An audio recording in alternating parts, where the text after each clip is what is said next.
I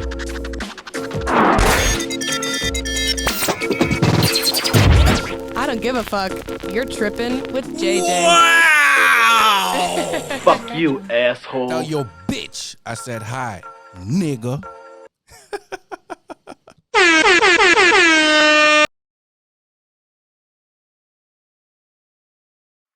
Welcome, everybody. I am your host, JJ, and you are on Tripping with JJ motherfucking podcast. Today we have a very special guest, okay? We're going to speak the truth about everything. You know how we do on motherfucking Tripping with JJ podcast. He goes by the name of Austin Prescott. Let's give it up for Austin Prescott, y'all.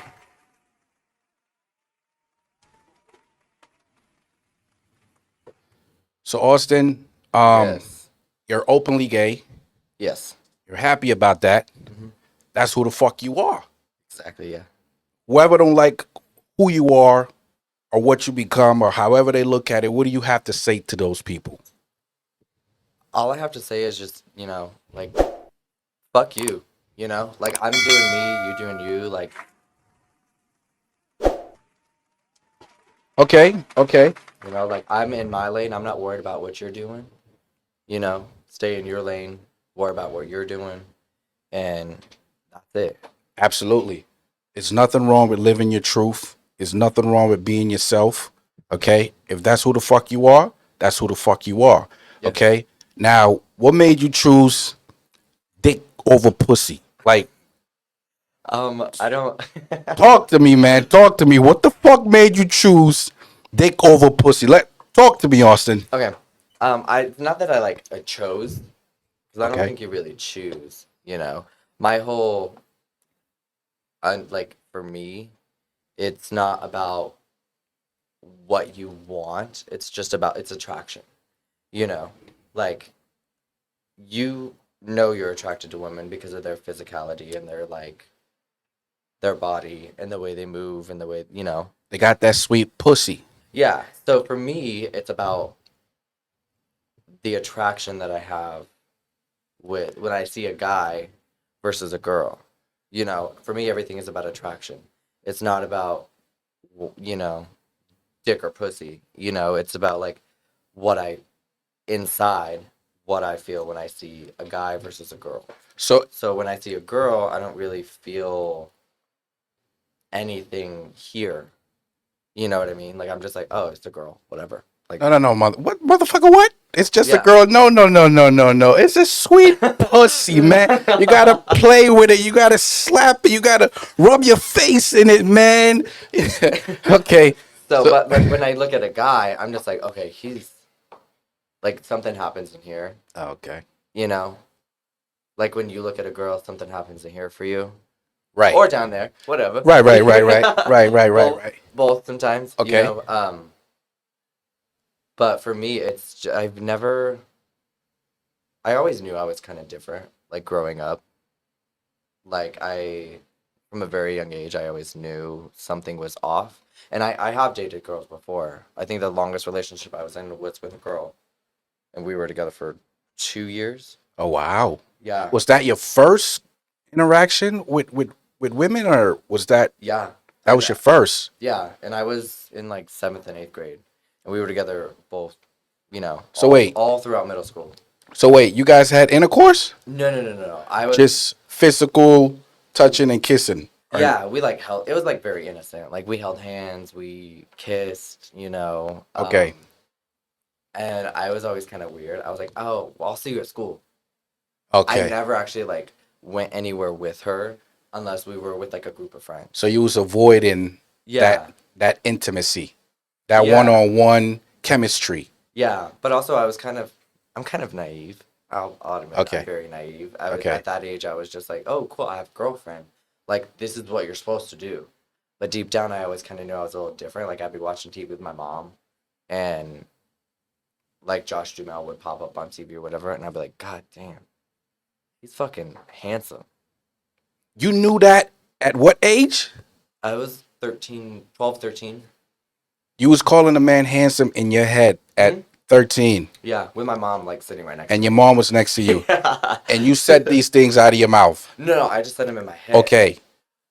It wasn't until I was 14 when I actually like Discovered. met a guy in high school. I was a freshman, he was a senior, and he was at the time the most handsome guy I'd ever seen in my whole life. You know, and I got butterflies whenever I saw him. And then I remember one day he handed me a note, like as I was walking to class, because our classes were right next to each other. So he handed me a note, and I got like very giddy. I got excited. You got butterflies. Yeah. And so I read the note, and I got instantly happy, and I was just like, I can't believe he's talking to me. Like, what? And so we created this bond, and then eventually became friends, and like feelings ended up happening. So wait, at this moment, you had no intercourse with a male before. I didn't have intercourse, period. I was You still was a virgin at this point. Yeah. Um, I didn't actually lose my virginity until I was like 18. Okay. So, for me, it was all just like feelings. Like, this is how I feel. Because I'm a very, like, wear your heart on your sleeve kind of guy. Like, you know if I like you, you know if I don't like you. It's very apparent. Right. And very palpable. Right. And so, with this guy that I met in high school, it was just very. Now that I look back, now that I'm older, Mm-hmm. I'm 27 now. Okay. Now that I look back and I'm like, it was just very innocent, but the feelings I had were very apparent. Like I cared very, very much about this guy, and that was when I was like, okay, now it's kind of starting to make sense about who I am. I'm like, I always thought like society says you have to do this. Right. And I always thought life was kind of like plain Jane, you know, this is what you got to do. You have to Conventional. get a wife, have kids, you know, go to school, go to college, get a job in like an office, and, you know, work, you know. Right. 9 to 5. 9 to 5 job, yeah. Right. And then it wasn't until I started getting older that I met this guy that I realized like life is, there's no one way to how to do life. You know, you just have to be true to yourself, be authentic and genuine in everything that you do. And So you find your truth and your happiness, and you got de-virginized in the process of discovering your identity with another man. yeah, This was your first encounter. yeah. With like ever like actually having like that Physical. it was more like, how do I say this? Physically, I didn't actually like lose my virginity until I was 18, and that was with someone completely different than this other guy. Okay, so it's another guy. It wasn't a female. No. I never had sex with a female. God, motherfucking In my damn. life. Austin, you're missing it, man. You're missing it. You No, fucking you're missing it, man. You're fucking missing it, man. What the fuck are you thinking, man? Grab the pussy, man. It's gonna grab you back. Oh, no, you gotta grab the sausage. Oh fuck no, man. You fucking fuck. So you saying this is natural? This was natural for you? Yeah, it all just happened very like. It wasn't natural. force. It wasn't because of abuse. It wasn't because of psychological spirit. This was a natural process for you? Yeah, it was very natural. I felt more myself, and I feel more myself being with guys than I ever did with girls. I always felt there was this like pressure. I always felt that it didn't feel right to me. Even when I was with that girl for 2 years, it felt weird. You did not find your identity within that process. No. And you couldn't relate to her internally, emotionally, as opposed to emotionally, spiritually, like physically, like no, I didn't. I didn't want to, as fucked up as it sounds, like I didn't want to like touch her. I didn't want to like get her undressed. I didn't want to like sleep with her. Like, yeah, I loved her, but I think I loved her more as a friend than what I thought like what love was supposed to be. Because in my mind, you know, at that young of an age, you're like, love is supposed to be what you see in movies and what they portray and all this stuff. And in reality, it's not like that.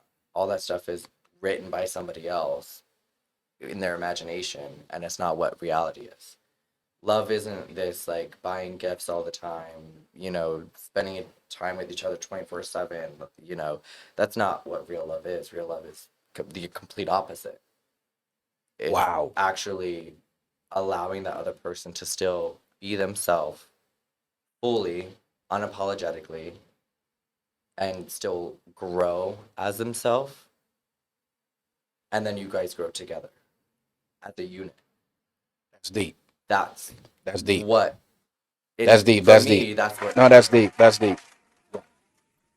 So, what would you say to people who are non-believers and man, you wasn't fucking born that way, man. You became that way, man. I don't give a fuck what you say. Fuck what you say. Why don't you pick up some pussy and try it? How do you know you even motherfucking don't like women and you didn't even give it a little licky, you didn't give it a little sticky, you didn't even put your finger in there, you know what I'm saying? You didn't joyride in this motherfucker. How do you know you don't like women? You never touch one. Well, how do you know you're straight if you've never been with a guy? Listen, man, fuck you. I am motherfucking straight as a motherfucking arrow. I love pussy. I'm a die with pussy. Right? But I get your point. I get your perspective. I'm not here to judge you. Yeah. I appreciate you for coming here, living your course. truth. You know what I'm saying? That's motherfucking real. I got to give you a round of applause because a lot of people right now feel that way, but they're not living that way. Yeah. Okay? So there ain't no motherfucking hate here. I salute you and whatever it is you do, however you feel. But the question remains: you never touched a female. You say you feel kind of out of place with a female, Yeah. and that all became naturally. That was a natural process for you. It wasn't no abuse. It wasn't no force. It wasn't nobody led you down that path. It just came No. naturally. Yeah. It just I had a very happy childhood. My parents gave me the best that they could with what they had. You had a father? Yeah. In the picture? Mm-hmm. My whole life. Still in my life. How the fuck he felt when he discovered, or it's just you know where I'm going with the fuck. You know where the fuck I'm going. Yeah. Wait. Don't fucking answer that shit yet. So, you have brother? You have sisters? Yeah. I have 3 sisters and a younger brother. And I have my dad, and then I have my mom. She's my, I hate saying this because she's raised me my whole life. She's my stepmom, but to me, she's my mom because she came into my life when I was like 5. So that's my mama. That's your mom. Yeah. We're not gonna use stepmom as motherfucker. I'm the first to say I'm kind of a mama's boy. I love my mom. She's my best friend. I would not be. I would not be the person I am today, and I wouldn't be alive if it weren't for her. Like, she saved my life. I don't mean to get all in your personal motherfucking business, but what happened to mom? Were you adopted? Did something happen to your? So my biological mom passed away when I was like 2 or 3. Sorry to hear that. It's okay. She had a great life. She had kids. She loved us very much. Absolutely. I don't have any memories of her. Okay. I have pictures, and she was really pretty. Absolutely. But I don't have any memories of her or anything. So I don't. She's it's watching weird. over you, man. She's watching over you. Yeah, it's weird. Like, I don't feel sad Because I- there was I no think connection. There was no connection. I have more of a connection with the mom I grew up with than I ever have with my biological mom. And I think that's because I didn't know her and there wasn't that connection. And I didn't really start like remembering like anything up until like that point. Like, I remember my dad's first wife that he had after my mom passed. Okay. And the only thing I remember is she took me to go see a Pokemon movie. 'Cause I was really into Pokemon at the time when it was like blowing up in the 90s. And then she dropped me off on the front porch and I never saw her again. I'm sorry. And that fucked you up from that point. Ever since you was fucked up from that point on, you was fucked up. From that point on, I was, because I always, even to this day, I still feel like I'm not good enough. I feel like I constantly having to prove myself. I feel like I constantly have to let everyone know, like, I am worthy of whatever I want. I deserve this, and I had to do a lot of like spiritual work and spiritual journey and growing And and soul searching. soul searching to realize like I deserve love. I deserve to be happy, and I that's what I choose. Right. You know. Right. And I hate playing the victim. I think playing the victim is a cop out. So I don't feel sad or bad about anything that has ever happened to me. Because for me, when I look back at things that have happened in my life, I used to, I don't anymore, but now instead of saying, well, why did this happen to me? Why is everything bad happen to me? I now say, this didn't happen to me, it happened for me. For my Blessing. So growth. that was, wow, that's deep. That's deep. You know, so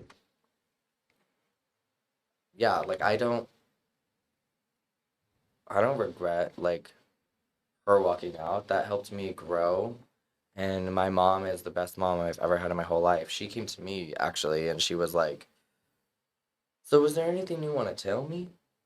I was on your Facebook and I saw this message between you and this guy that you're friends with and saying like, is there anything you want to tell me? Yeah. And 14-year-old me, I'm like, fuck, my mom found me out. I'm about to be fucking disowned. I'm Castrated. I'm done. Uh-huh. And so I had the phone in my hand, and this was at like 10:30 at night. And I was babysitting her best friend's kid. We lived in Kingman at the time, Mm-hmm. which is only like a few hours north from here. And then I was down here babysitting her kids for the summer because that's what I did as a summer job. That was like my first ever job. I was like a live-in babysitter. I cleaned the house. I helped her cook. I did all of that for an entire summer, and it was great. And I had fun, and I really learned what it was like to work. But I remember it was 10:30 at night, and my mom calls me, and that's when she asked, and I hung up the phone. I was like, no, there's not, and I hung up the phone. Wow. 30 seconds later, I'm already bawling my eyes out, and I called her back, and all she said was, hello. And I was like, you really want me to say it? I was like, I don't want to say it if you already know. And my mom's response was, you need to say it so you can get it off your chest and get that heaviness off of you. So you're not living with all of that heaviness. You need to get it out and like be yourself. So for a moment, you was living in fear. Oh yeah. In a prison of your own expectation, looking out the window, thinking what other people Oh yeah. would think of you if you was to admit your truth. Oh yeah. Coming out is it's scary because you don't know how people are going to react. You don't know if they're going to be cool with it. What was the scariest part for you? That I would have to be alone. That if I came out, I would lose everyone. I would lose my family. That I would lose all my friends. I'd be homeless. How And I long? wouldn't know what to do. Like I'm 14 years old. I don't know what to do. I haven't learned everything I need to learn yet. You know what I mean? Right, Like right. I was scared, and I had people I was very close with. Coming out is a very scary thing, and I So you don't. kept that a secret for a long time. I kept it a secret for a good. It was like a good 6 months before my mom came to me and was like, "Okay, you need to be true to yourself, and you need to let it off so you're not hurting yourself by thinking something that's not true." How And did you feel? Well, how did you feel the moment you knew someone accepted you for who you are? How did you feel? it was It was really good, actually. Because I remember when I called my mom back and I was crying, and she told me, she was like, you need to say what you have to say to get it off your chest.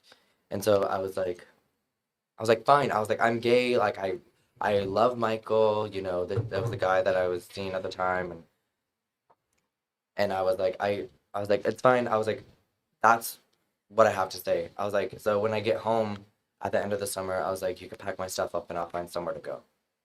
You was defensive.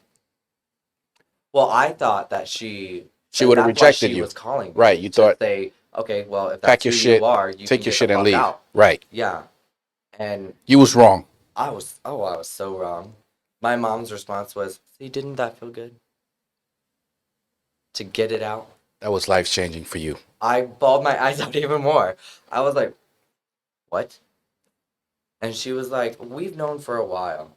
She was like, I told your dad when you were like 10 that you were gay. Wait a Because I fucking already minute. knew. Wait and a that's something fucking, wait you a needed fucking minute. We're not just gonna walk past that shit. to... So this whole motherfucking time, you didn't know. Mm-mm. She knew. Okay, that's the crazy thing. Everybody knew. My mom knew that I was gay. Her best friend who lived with us in because I grew up in Reno. Her best friend, which is like an aunt to me, helped raise me. Uh, when I told her, she was like, "Honey, I already know." We been know this shit. Yeah, so she knew my mom's friend that I was babysitting for. She knew for a long time. Okay, my question is how? Were you playing with dolls? Were you putting on dress? Were you putting on makeup? No, I You wasn't. had to do some shit for them to say he's fucking gay. No, it wasn't that I was like playing with dresses. I didn't put dresses on or anything. I just I'm very bubbly and I'm very outgoing. Okay. And that's not So to that bubbly shit was like, wait a fucking minute. Why is she so fucking bubbly for a boy? What did you ask him what the fuck it was? Did you say, how did you know? Yeah, I did. And my mom was like, "Well, I just knew." She was like, "You just were different." And I just knew, you know? She was like, I wasn't really into Boy Scouts. I didn't want to be in Boy Scouts. I didn't want to play basketball. I didn't want to do any of the things that were like society says is manly. You know?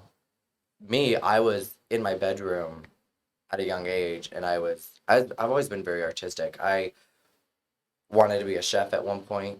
I wanted to be an artist. I was always drawing in high school and when I was younger, and I would always put on these little puppet shows for my mom. And I'm like, Mom, I created this whole stage. You gotta come in here. In 10 minutes, you gotta come in. The show's gonna start, and you're gonna have a good time. And it was just blankets and stupid little Puppets, socks. yeah. Well, it was socks that Yeah. I like drew shit on. Characters. And, yeah. And I created this whole thing. I made my sister join in on it. I was like, this is what you're gonna do, this is what you're gonna say, and we're just gonna roll with it, and we're gonna have a good time. We're gonna put on the show for Mom and Dad, and it'll be great, and they're gonna fucking love it. They're gonna bust out his like laughing. And then I remember one vacation that we took. I think we were at like SeaWorld or something. My dad had that old like video camera, the big ones. Yeah. And I remember he like was like capturing all the like the fish and stuff. And as soon as he turned it on, my immediate response was, "Hello, this is blah, blah, blah, and you're watching KTLA, and I am here at the SeaWorld, and we're gonna show you some fishes." Wow. And So yeah. you had acting ability, potential, and you didn't mind performing at a young Oh age. yeah, no, I always was performing at a young age. I think at the first play I did, I was 11, and I remember I got the lead role in it, and it was a musical, and the feeling I had when I was acting up on that stage in front of like a few like 100 people that went to the elementary school that I was in, it was the best feeling ever. And I remember as soon as I got off stage and I saw my parents like in the back room, I remember telling them, I was like, that was such a rush. This is what I want to do. This is what I was born to do for the That was rest your of my calling. life. Yeah. That was your calling. Yeah. But you're still dealing with identity crisis at this point because acceptance, and discovering who you really are was part of the process of your development and fear amongst your community. Oh yeah. I even when I came out to my mom, and both my mom and my dad were very supportive. They were like, "We don't Wait a minute. listen. Are you Wait a fucking minute. happy?" We're not just gonna walk past that right quick. We're not just gonna fucking walk past that right. We're not gonna walk past that. What do you mean your dad was okay with it? He knew as well? Yeah, he. Oh, he knew? Yeah, my mom told me that And he he knew never for had a a while. fucking conversation about you. Just, No, first 'cause time. my parents are. I like to consider my parents kind of like hippies. Mm. They're very Hippies are like, cool as fuck. Old school. yeah, and they're just like. I remember I was talking to my mom, and I told her because my first instinct, I was like, "Don't tell him." I was like, "I don't want to," Right. because my dad's a Marine. Right? So in my head, at that age, at 14, I'm like, I'm gonna get my ass beat. Whooping coming down the I pipeline. was like, he for sure will be the Yeah. first one to fucking be like, no, I ain't Yeah. dealing with that shit. Get out. Right. You know? So your It- biggest fear was your father. Oh yeah, I was terrified of my dad. Right. Him So and I didn't actually. I don't think we spoke at all for a whole year, and we Why? lived in the same house. Why? Because I created the story in my head that he hated me. Because I wasn't this all-American football playing jock that like had the cheerleader.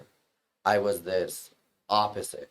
I was this theater, fashion loving, Britney Spears listening, dancing gay kid.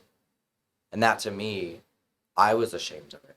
I didn't actually accept myself until well after high school. So I had that constant battle with myself from the time I was 14 up until I was got 24, 25. did you go to therapy? No. No therapy? I went to therapy when I was younger, but that was for something completely Okay. different. Okay. But I never went to therapy for For being gay. For being changing. myself. Okay. Correct me. Because Correct me. I always, in my head, I always thought there was something wrong with me. I didn't feel like I fit in. I didn't feel like I had a purpose in life. I felt like I was just different. But And okay. Aside from everybody's opinion, aside from everybody looking at you as a defect, malfunctioning, reject, or whatever the fuck you want to call it. Aside from that, okay, what was your biggest challenge? being comfortable in my own skin is probably the biggest challenge I've ever had to face. And I Now, think that has probably everyone's biggest challenge is being comfortable in their own skin. Because society has so many rules and so many fucking boxes of you need to be this and this and this and this. And if you get rid of the boxes, what's there? A blank canvas. that's where you come in. And that's where you can be like, this is who I am. This feels authentic to myself. Do what you want. And if you don't like it, Tell them. well, whatever. Like, go Tell them. fuck off. Like, Tell them. Tell them. you know? Tell them. No, I'm not. I pressed the wrong one. Like, I'm not for everyone, and it's okay. Before, I was like, oh, I have to make sure everyone likes me. I gotta be, like, likable for me to even make it anywhere in life. You know what I mean? Like, now that I'm older, I'm like, I don't give a fucking rat's ass if you like me or if you don't like me, because I like me. And I think I'm great. And I'm comfortable in my skin. Okay. I want you listeners to understand that Austin and I sit at odds with this topic. However, we're sitting at the same table discussing our differences. And yet, we can have a decent conversation, okay? And remain friends. It's not absolutely not a motherfucking problem. Okay, the point I'm trying to make is just because somebody's viewed different in society, okay, you don't have to divide them. You don't have to make up your own rules where you're comfortable enough to condemn them, okay? to persecute them, to make them feel oppressed by not only society, but by rejected by your own measures, to say, well, you're not fucking good enough to live in my world. You're not good enough to be my friend. I don't want to fuck with you because you like men.